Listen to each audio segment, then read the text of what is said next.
Welcome into the College Football Every Game on the Board podcast, Bowl edition, as we have our second to last show of the season with Matt Joseph, sportsmemo.com, at midmajormatt on Twitter. Matt, welcome in. How you feeling, man? Feeling good. Not as good as I was about this UCF game, although I did just put a live bet in on UCF plus the points because John Reese Plumlee does look pretty healthy for this one. But feeling good, Drew, so far. Coming off a 3-0 night last night. All right, nice. Seeing it well. Guys, check them out, sportsmemo.com. And on this episode here, we are going 247, 248 down to 265, 266 rotation number here. That puts us down to Wyoming and Ohio. If you're new to sports betting, if you go to wagertalk.com, the live odds screen, those little numbers next to the team name in college football, we are just going down in numerical order, hitting every single game on the board for college football bowl season. Starting here with this afternoon's matchup, the Liberty Bowl in, of course, the Liberty Stadium there in Memphis, Tennessee, 5:30 Eastern, 2:30 Pacific kick here. Kicking us off, Matt, 247, 248, Kansas and Arkansas. 70 being the total. Arkansas minus 2.5-point home favorites. Are you liking anything here? Big 12 versus SEC in the Liberty Bowl. Well, clearly this is one of those games that when we talk about motivation is a huge factor. It 100% is here. And we'll get into something else involving motivation in just a second. But when you look at these two teams, you look at a Kansas Jayhawks team that pretty much has everybody back. There's a injury involving Lawrence Arnold. They have not been in a bowl game since 2008. The opt-outs and transfer portal guys really aren't anybody of substance, just some depth pieces. So you're going to arguably get a very healthy Kansas team and hopefully a very healthy Jalen Daniels, who has not been 100%. And you kind of notice how this team goes when he is more in the lineup. So I expect a solid effort from the Kansas side. And then you look at the Arkansas side, and there's a lot of people that are not playing in this game, which tells me a little bit about what Arkansas's mindset is. You look at the opt-outs here, and you start at wide receiver, Jaden Hasselwood, Keytron Jackson, Trey Knox. These are guys who won't be playing in the game. Offensive lineman Ricky Stromberg, who is the first-team All-SEC center. You've got Drew Sanders and Bumper Poole at linebacker who are not playing. You've got Miles Slusher, who's a defensive back. You've got a defensive tackle in Isaiah Nichols, who is in the transfer portal and or opting out. And then you have the defensive coordinator, Barry Odom, who left and is now coaching at UNLV, Drew. So to me, motivation, the huge edge is on Kansas. Now, here's the thing that's keeping me at least off the Kansas side. It would be my lean for it.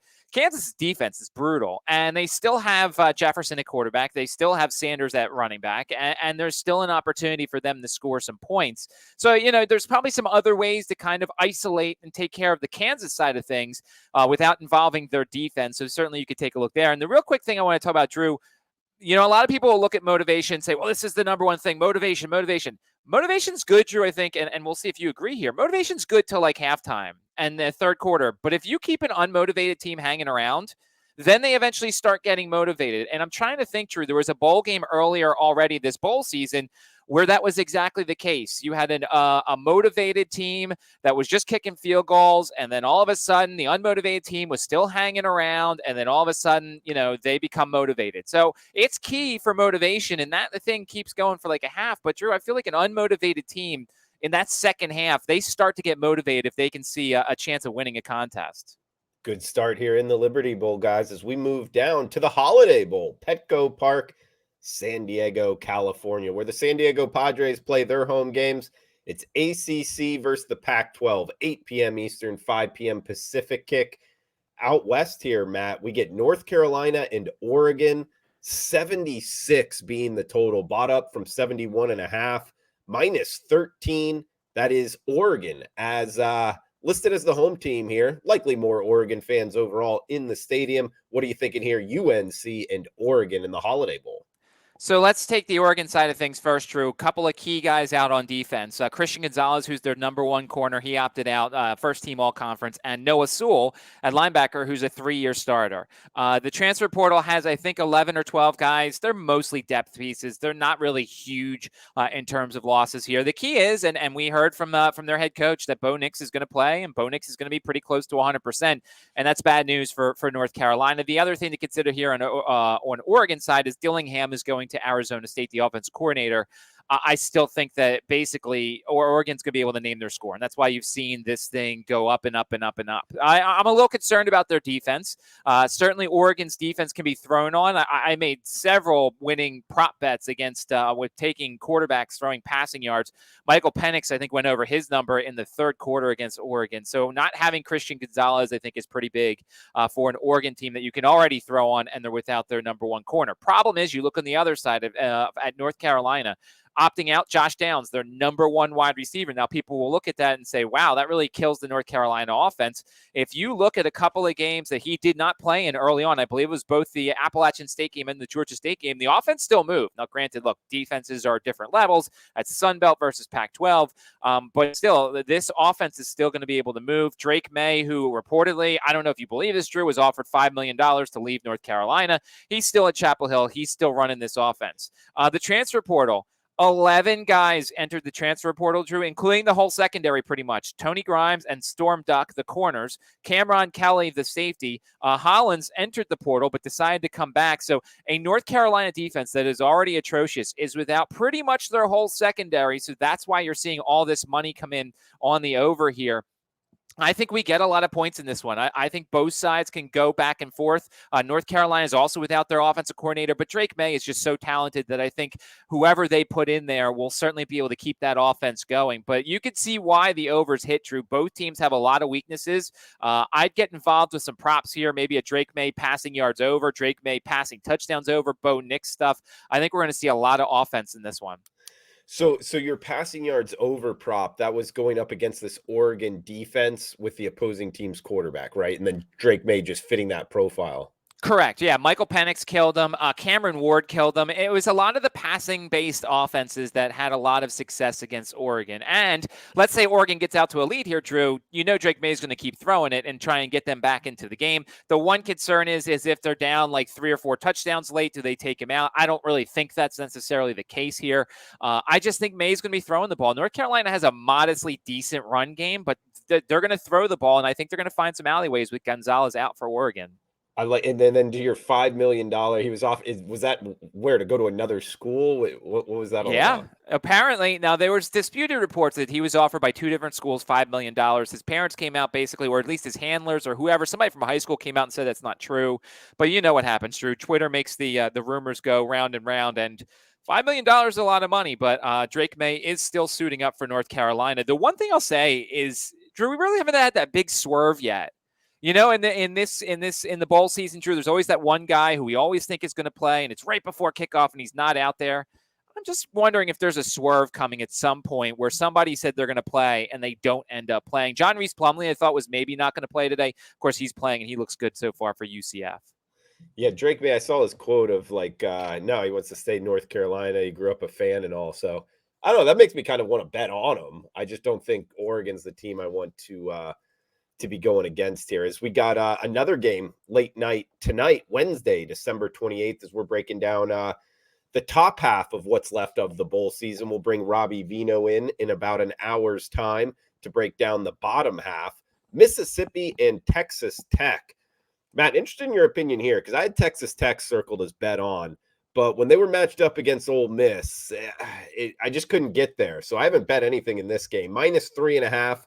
That's the Ole Miss Rebels versus the Texas Tech Red Raiders, 72 being the total. This is the Texas Bowl in Houston, Texas, 9 p.m. Eastern, 6 p.m. Pacific kick. Big 12 SEC. What do you like in Ole Miss and Texas Tech? So this is the game that everybody has said, and I've been watching several places and reading some write-ups. This is 2 extremely fast-tempo teams. There will be a ton of plays in this one. Now, we don't always assume that they're going to lead to touchdowns. I think that's kind of the misconception here, Drew. Occasionally we see that, like in college basketball, you see 2 really fast teams and a really high total, and it doesn't get there because just because you're fast doesn't mean you're effectively fast. Now, I think each team's offense lines up with the opposing team's weakness. You look at Texas Tech. Transfer portal, nothing too spectacular. Donovan Smith, one of the quarterbacks, is gone. Safety Reggie Pearson Jr. is gone. His backup is also gone as well. But like other than that, Texas Tech pretty much back. Tyler Shao, I believe is how you say it, is going to be the starting quarterback. The Oregon transfer. He wants to throw the ball. Coming off a game where he threw it 50 times and had 2 touchdown passes. That matches up well against Ole Miss, whose secondary is just not very good. So I find some success coming for Tyler Shao in this one. And then you look on the Ole Miss side, you look at their transfer portal stuff. Luke Altmaier, the backup quarterback, is in the transfer portal. Miles Battle, who played in all 12 games at cornerback. But pretty much it feels like it's Lane Kiffin just basically saying, hey, look, you guys you don't have a future here. So like go start early and go see if you can find a future someplace else. Their offensive line coach went to Auburn. They want to run the ball. And so you look at Judkins running the ball a lot, and Texas Tech's weakness is against the run here, Drew. So you're going to see a lot of plays, both teams matching up against their weakness. And of course, that's why we're seeing a lot of money coming in on the over here. Texas Tech will be somewhat the home team. Ole Miss is going to travel for this one. That's never a concern here. So I, like you, had some interest in Texas Tech potentially, but this was a tough one to kind of find an angle on, even though everything is pointing to the over. Yeah, I mean, I just had Texas Tech circled as like a real tough team. They seem to be well coached, kind of like playing a little bit better than a lot of people thought this season. And with the 3 quarterbacks, I believe 2 of them not going to be playing. I don't know that it hurts them so much because they rotated in all 3 guys. Should be a good one though. Tonight, 9 p.m. Eastern time, as we turn the page here. Thursday, December 29th, the Pinstripe Bowl in Yankee Stadium. So we got another baseball stadium here hosting it, Matt. 2:00 Eastern, Minnesota in Syracuse. 42.5 being the total. We are seeing the Golden Gophers looking to row the boat, minus 11-point favorites. You like it anything here? Minnesota and Syracuse in the Pinstripe Bowl here, Matt. My beloved Orange, Drew. It's not what it's going to say Syracuse on the jersey, but the people playing in those jerseys, not what we're going to expect. So if you take a look at Syracuse, just recently opting out as running back Sean Tucker, that was a huge part of our offense. At times Syracuse used to get away from Tucker, which I was very disappointed in. They would go very pass heavy, or they would have Schrader running the ball more. But Tucker's opted out. He's going to join the NFL draft. And Matthew Bergeron, one of our best offensive linemen up front, he's another key piece. He opted out for this game. Transfer portal, pair of wide receivers, Courtney Jackson, Anthony Quealy, defensive lineman Steve Linton, our secondary, and yes, I know I'm saying but it is my alma mater, and I used to at least pay money to them. Deuce Chestnut is a cornerback. He's not playing in the game. And safety Jihad Carter, who had a lot of key turnovers for Syracuse. These guys opted out went to the transfer portal. And then, by the way, the same day, Syracuse lost both their offensive coordinator and their defensive coordinator. So that's my concern here. Of course, there will be some sort of at least some home field advantage. I briefly considered going to this game, but I wasn't very interested in watching a shell of a team take on Minnesota. So I don't know what to expect with Syracuse. I'll be interested to see where their team total number ends at. I don't know how much offense we're going to generate here as a unit. Minnesota's defense has been very good. You look on that side of the ball, there's 2 defensive guys who are transferring, safety Michael Dixon and linebacker Braylon Oliver, a couple of other pieces that are also transferring. The one thing we don't know, Drew, and I haven't seen anything confirmed yet, it looks like Tanner Morgan's going to play in the game, but I haven't seen anybody say, yeah, Tanner Morgan's going to play in the game. That makes somewhat of a difference, although you know what the game plan is going to be with Minnesota. It's going to be Ibrahim left, Ibrahim right, Ibrahim middle. They're going to run the ball a ton with him and the backup running backs because Syracuse can get pushed around easily, Drew. I've watched them towards the end of the season. And those defensive linemen who are already undersized are going up against big man-sized Big Ten offensive linemen. So I expect Minnesota to win this game rather easily with or without Morgan. Slight downgrade if Morgan doesn't play. But this is just a mismatch here, Drew, that I would have liked to have seen with full strength, but obviously Syracuse is nowhere near that. Matt, X game up. We got Thursday, December 29th, the Cheez-It Bowl, Camping World Stadium, Orlando, Florida. Oklahoma and Florida State. 5:30 Eastern kick here. 66 being the total. The Seminoles minus 9.5-point favorites. Oklahoma Sooners, Florida State Seminoles, Orlando, Florida. 5:30 Eastern on Thursday. Well, I mean, once again, this is a motivation game. This is one side is motivated, one side is not. And I'm going to probably, and I haven't put my plays in yet for this one, but I think I have a general idea, and you'll have a general idea as I discuss this. The Oklahoma side, a huge loss with Eric Gray as their running back that is opting out. Huge loss. One of the best running backs in the Big 12. One of the best running backs in college football, had a really good season. Tackles Anton Harrison, Wanya Morris, both starters, so they're not going to have their two tackles here. Jalen Redmond, the leading snap guy up front, is also not going to play in this one for Oklahoma. Theo Weiss, a wide receiver, is transferring out. Nick Evers, I believe the backup quarterback for Oklahoma. I mean, this is the Oklahoma Sooners, Drew. They don't play in Cheez-It Bowls. They do not play in Cheez-It Bowls. They play in bigger bowls, and I understand it was a disappointing season for Oklahoma. But what's the motivation here for them to play in this game down in Orlando, Florida? It's going to be, you would tell me, it's 77 degrees is what it looks like. And so then you look at Florida State here, and everything you read about Florida State, they want to play in this game. Jordan Travis, I believe it was yesterday or 2 days ago, actually came out and said, we owe it to this program that even if you're transferring out or even if you're opting out or thinking of opting out, we should play in this game. And that shows me that Florida State is very interested in playing in this game. And you look, 3 of the 4 guys in the transfer portal, Keyshawn Helton, Amari Gaynor, and Sidney Williams, all said they're going to play. You look at Jared Verse and Jamie Robinson. Apologies if I said his name wrong. Those are guys that are going in the NFL draft, Drew. They both said they're going to play in the bowl game. To me, I'm going to try and find a bunch of different ways to play Florida State here. I think Florida State wins the game. I think potentially they win it rather easily. It could be a very nice money line piece if you want to pair it with somebody else. But, Drew, I don't know about you. I want to be heavily invested in Florida State because it seems like they're a lot more interested in this game. I'd like to think so too, and I can't disagree with anything you said, Matt. I mean, it's been a down year for Oklahoma. They're not used to playing in Cheez-It Bowls, like I think you said. And Florida State, they're feeling nice right now. They're on a good little run. I'm friends with a lot of Florida State alumni, and they're feeling really good about this. Laying the wood here with Florida State in Orlando. Should be a heavily FSU pro crowd here. So for whatever that's worth, nice weather as well in Orlando. Maybe look towards the favorite. -9 and a hook, though. It is laying the wood, but in bowl season, you want to be kind of on the right side of these motivation games, and it looks like Florida State to be the side, guys. We got next game up. What for the last one on Thursday that we're breaking down?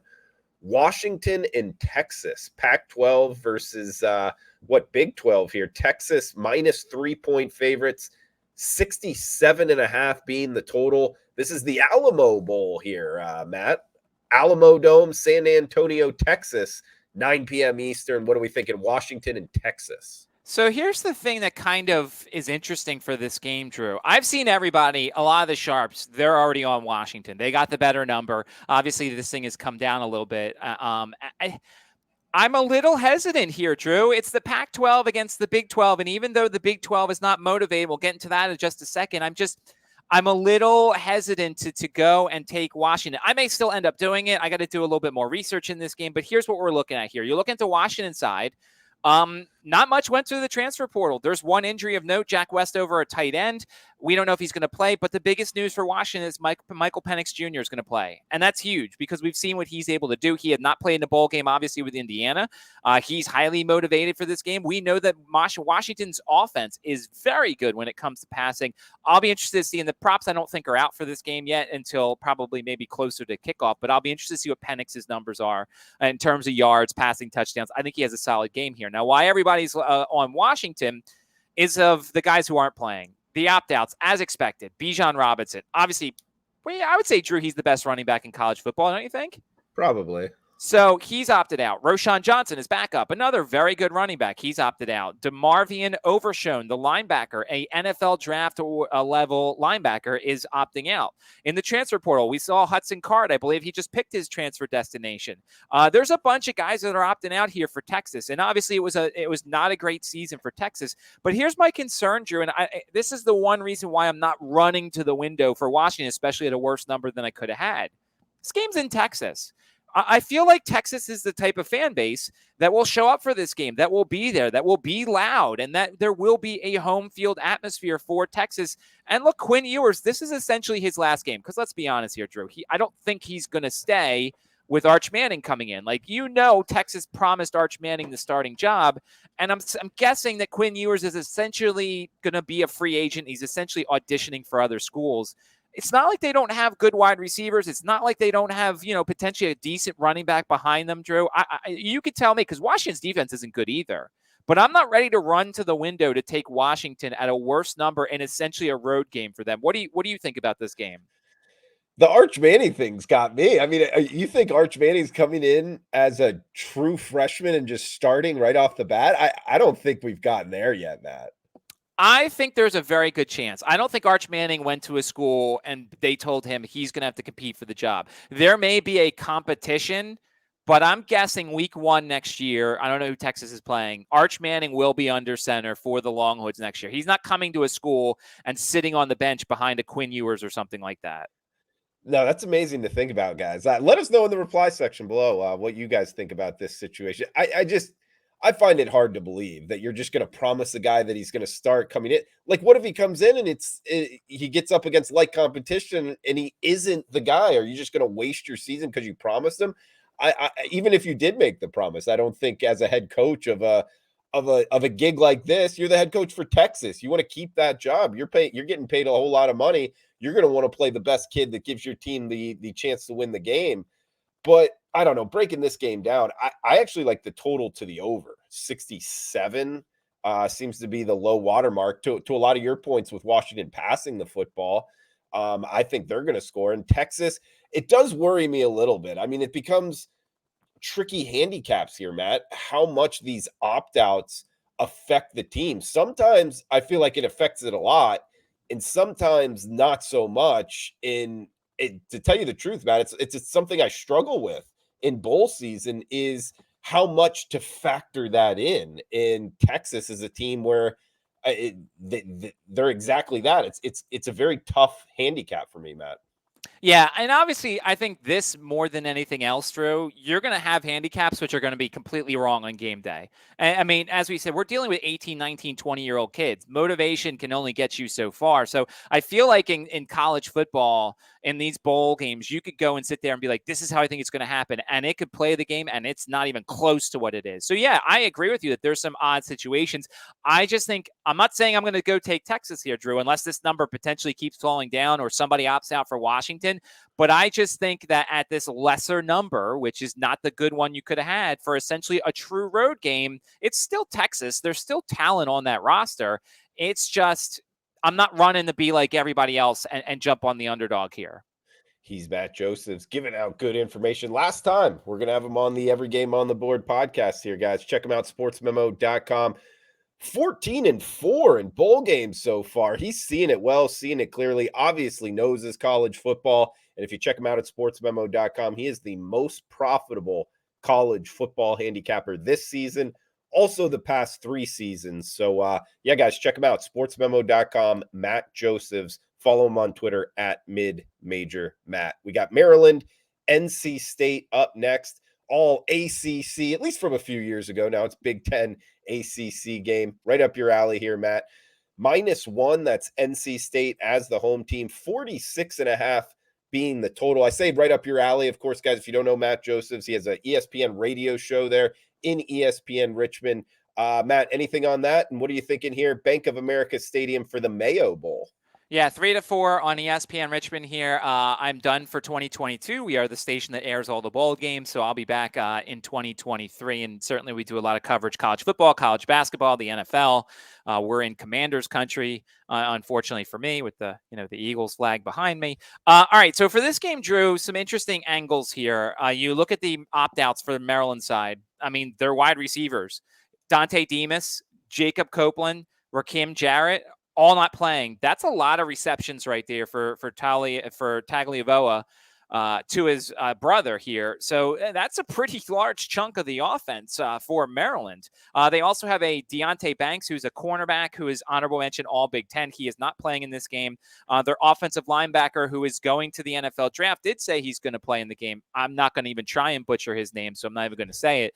But you look at these losses for Maryland, and just their offense is just going to be a little lesser. I'll be looking at their team total under potentially, depending upon if it is what it is. And I'll be looking for key numbers. Anything under 20.5. I'm looking for maybe a 20.5 or a 21.5. We're looking to the under there. On the NC State side, you saw Devin Leary is not going to be with the team. He's transferring out. Devin Carter, a wide receiver. They've got a couple of injuries. The starting center, Grant Gibson, defensive end, Savion Jackson. Some guys that are not playing in this game. And I was interested somewhat in not playing this game until the reports started coming out that MJ Morris is practicing. There was some thought as to he may not necessarily play in this game, but him and Ben Finley are practicing with the team. I would guess, since MJ Morris is your future and Ben Finley is not, I would guess that MJ Morris is going to play. Wait until closer to kickoff to see if you could kind of get something from the quotes there, but I would rather have MJ Morris starting. Their offensive coordinator left for Coastal Carolina, so Kurt Roper and two other coaches are going to, go over plays and everything together. I like the NC State side here, Drew. NC State's defense is the best unit in this game. You've got a Maryland team down their top 3 wide receivers as of now, which we should tell everybody, Drew. It's Wednesday. This game is on Friday, so things could change. Peyton Wilson's going to still play in this game. There's a couple of other linebackers that are still going to play in this game. I lean NC State here. I would get the NC State money line just in case the thing moves. Obviously, there's not real much difference between the money line and the one. Obviously, weigh your juices. But as you start getting away from it, maybe you would look at the money line. But I feel like NC State's the side here. What do you think? No disagreement. We got 3 games left here, guys. Gonna have to pick up the tempo just a little bit, Matt. Pittsburgh and UCLA. Bruins -5.5 point favorites. 53.5 being the total. El Paso, Texas, right on the border in the Sun Belt. What do we like in Pittsburgh and UCLA, Matt? By the way, last thing on NC State. Remember last year's game, Drew? They canceled it the day of because there was COVID issues on the other side. I think NC State's motivated. UCLA, I think, was their opponent or something. UCLA. I don't have many notes on UCLA, which is a good thing. Now, there's still people who think Charbonnet may not play in this game. There's people who think you may want to watch out for DTR status. Jake Bobo, some of the big stars for UCLA. Who knows what's going to happen there? So certainly you want to look at that when it comes to UCLA. But you look at the Pittsburgh side. Keaton Slovis is in the transfer portal. Kalijah Cansey is an All-American defensive lineman. He's opting out. Izzy Abanikanda, the running back, is opting out. A couple of tackles up front, a couple of defensive linemen. Servassier Dennis, who I interviewed at ACC Media Day, good guy. He's not playing in this game. Safety Brandon Hill. So a ton of Pittsburgh's defense is not playing in this game. It looks like it's going to be Nick Patty or Nate Yarnell at quarterback. Yarnell's been going through a little bit of an illness lately. To me, if UCLA has their offense intact, I'm looking team total over there. I'm looking something UCLA related. Clearly, Pittsburgh's defense is not going to be what we thought it was going to be. Also, slight, obviously, closer to UCLA. It's in El Paso, Texas. How many Pitt fans are going to make the travel out to El Paso, Texas? I like UCLA here, Drew, but obviously we keep our eyes on their biggest offensive players to see if anything changes between now and then. We got South Carolina and Notre Dame up next in the Gator Bowl. Jacksonville, Florida, 51.5 being the total. -2. That's the Irish as the home team here. South Carolina, Notre Dame, Jacksonville, Florida. Great matchup here, Matt. Yeah, I would have been all over South Carolina. It's an opportunity for South Carolina to play Notre Dame. Shane Beamer with a great finish to the season with those upset victories the last couple of weeks. South Carolina ravaged with people either transferring out or opting out. Among the names, Tony Grimes at defensive defensive back, RJ Roderick. Their 2 best tight ends, Jaheim Bell and Austin Stogner. Marshawn Lloyd, the running back, defensive end, Gilbert Edmond. Zach Pickens, another defensive tackle. Dylan Wanham, an offensive tackle. Corner Cam Smith and Darius Rush. A lot of their secondary is not playing in this game, and their offensive coordinator left for Nebraska. So I really don't know, Drew, what we're going to get from South Carolina, and a team that was kind of really hit or miss, it felt like. And it almost is like, you had those 2 wins to end the regular season. Did the momentum kind of go because they haven't played in a month? So that's something I'm kind of looking at here. And then you look at the Notre Dame side, as you would have guessed, Michael Mayer not playing in this game, Isaiah Foskey not playing in this game. They're both opting out to get ready for the NBA draft. Drew Pine is transferring, which means Tyler Buckner or Steve Angeli will be their quarterback. So Notre Dame's going to be a little bit lesser here. Lean to Notre Dame here based off of personnel, Drew. But as we said, this is still a couple of days away. There could be more people who opting in, suspensions, whatever. But right now, I would lean to Notre Dame here. I'm disappointed because I would have played South Carolina with a better roster. Looking towards the Irish here. All right, last one for this episode. Then we'll bring in Robbie Vino to finish off the rest of the bowl season. Wyoming and Ohio, group of 5 matchup here, Matt. Arizona Bowl, Tucson, Arizona, 41.5 being the total, -1. That's the Ohio Bobcats as the favorite. So Wyoming is down their top 4 running backs. Titus Swen is transferring out, and his backup also is transferring, and the third and fourth guys are both injured. So I don't know who's running the ball for Wyoming. It's an offense that already doesn't go very well. They're also without their wide receiver, Joshua Cobbs, who had 35 catches. I don't love the Ohio defense, but what are we going to get from Wyoming on their 5th string running back here? They're also making the trip to Arizona. That'll be good for them. And then on the Ohio side, now look, this time off, I think is going to help them with their backup quarterback. Remember, Curtis Rourke is out for this game. Their backup quarterback played a couple of games for them and now kind of gets a month to have an offense kind of tailored to him. You look at their notes, for the most part, Ohio's going to have a full roster, Drew. That's a big lean here for me. Ohio here, maybe the under in the game. Once again, clarifying things. We're still 2 days away. Things can change. But as of now, Drew, I'm leaning towards the under here. I'm leaning towards Ohio because their roster is more intact than Wyoming, who's already got offensive issues and is down 4 running backs and a wide receiver.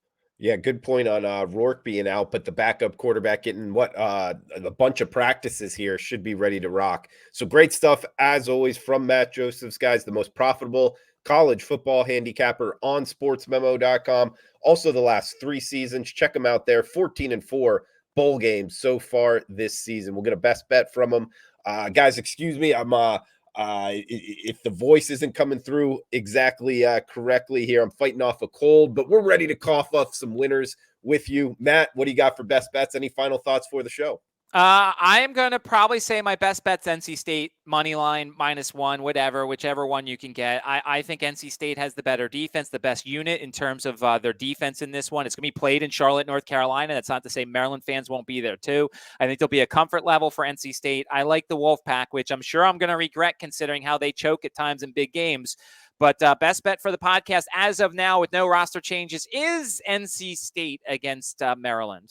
Going with the NC State Wolfpack. All right, that does it, guys. Follow him on Twitter at MidMajorMatt. Check him out, sportsmemo.com, Matt Josephs.